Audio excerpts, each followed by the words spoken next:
Hey, how y'all doing? Brother Phil here. I wanted to talk to y'all about the blood moons. Now, I'm pretty sure a lot of y'all already heard about the blood moons. So, when I talk to you today, it's going to be for those who already know about the blood moons. Uh, and hopefully it sparks an interest in those who don't know about the blood moons, that you can go online and go to the bookstore and, of course, definitely read the Bible to find out about the blood moons. Now, here's the blood moons that are going to be coming up, that already happened and are going to be coming up soon.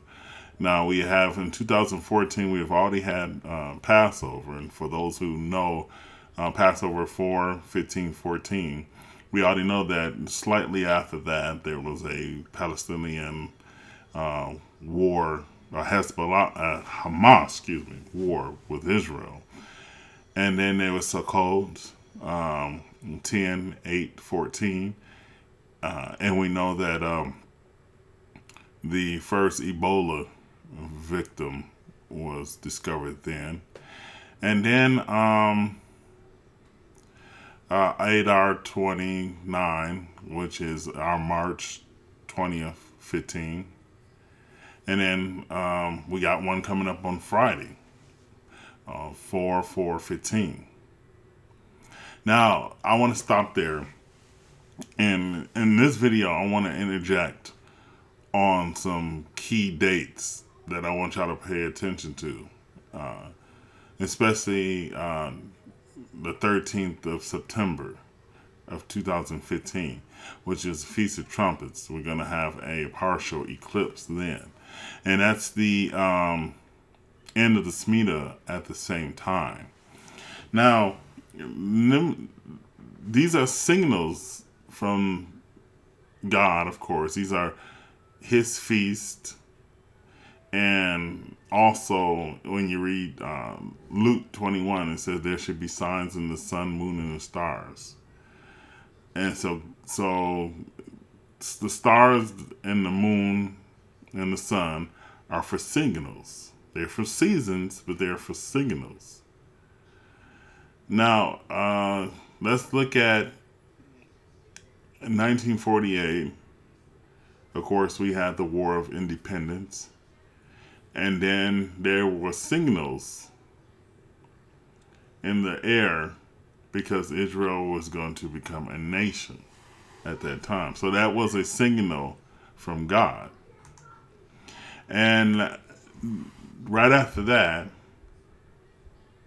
in 1967, there was another signal, and Israel took back Jerusalem. And then we would have to go into Daniel 9:27 to figure out what this entails, the capturing of Jerusalem. Here's another list. It's blinking on me. Subscribe now. Let's just go back to this, and then we're going to go back. So these are signals that are in the air that God is trying to let us know what's going on and what's happening. Now, this is the purpose for the video. What's up? What's coming next? Well, Bill Salas, the author of Israelistine, was on my show, and we were talking about a war that could come in the near future that would involve Israel and her neighbors and her immediate neighbors. And matter of fact, the Arab League, or the Arabs, just got together and created their own military joint force. So this is what I'm concentrating on this video. I'm not trying to show you the blood moons. That's going to come in a later video. And a lot of people out there have already done a great job of doing this. Is America going to come to Israel's rescue? Probably not. So Israel's going to be alone when they do get attacked. Now, what's the purpose? Let me go back to this video, a picture with Bill Salas. What's the purpose of an attack on Israel by its neighbors? Well, I'm thinking just effective. Just today, they're thinking about expanding the Iranian nuclear talks. And matter of fact, Benjamin Netanyahu is saying that the deal that they're trying to put together, Obama, who did not get approval from Congress, and in my teenage kids' terminology, it sucks. And it's not a good deal at all. And remember when Netanyahu was addressing Congress, he said that we will go it alone if we have to. We will go it alone if we have to. And this brings me to, let's go back. This brings me to the final blood moon, which is on 9/28/15.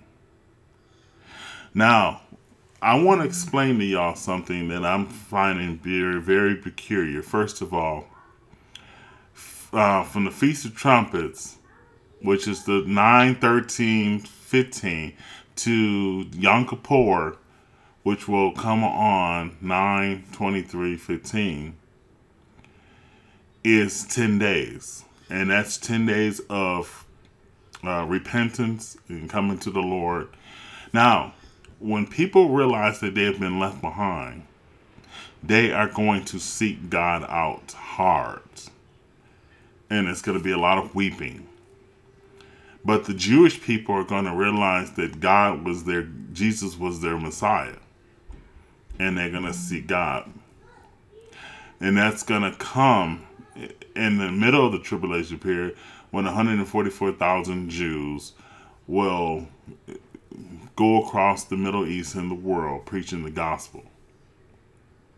So where are we now? Now, I don't have any pictures from the book of Ezekiel 38 and 39, but I bet you that the Rosh that is found in some translations means the first. People think it's Rosh from Russia.